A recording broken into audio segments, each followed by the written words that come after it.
BSNL ഓഫീസിന്റെ മുറ്റത്ത് നിന്ന് വിളിച്ചാൽ പോലും കോൾ പോവാത്ത അവസ്ഥയാണ് നിലവിലുള്ളത്. ഇടയ്ക്കൊന്ന് കണക്റ്റായാൽ തന്നെ ക്ലിയറായി സംസാരിക്കാനുമാവില്ല.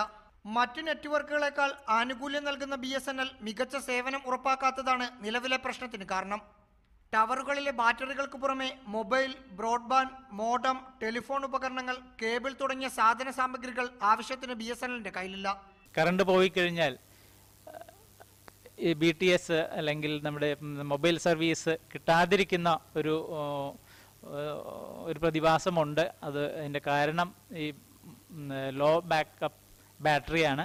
സ്മാർട്ട് വർക്കിങ്ങിന്റെ പേരിൽ തസ്തിക വെട്ടിക്കുറച്ചതും പുതിയ നിയമനങ്ങൾ നടത്താത്തതും BSNLന്റെ കുത്തഴിഞ്ഞ അവസ്ഥയ്ക്ക് മറ്റൊരു കാരണമാണ്.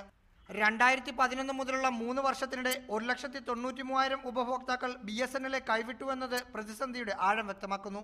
2014 മൊബൈൽ പോർട്ടബിലിറ്റി പ്രകാരം 1,47,000 പേർ BSNLിലേക്ക് വന്നത് മാത്രമാണ് അടുത്തിടെ ഉണ്ടായിരിക്കുന്ന ആകെ നേട്ടം. പക്ഷേ 87,000 പേർ BSNLിൽ നിന്ന് മറ്റ് കമ്പനികളിലേക്ക് മാറിയെന്നത് അപ്പോഴും തിരിച്ചടിയാണ്. റഹീസ് റഷീദ്, മീഡിയ 1, മലപ്പുറം.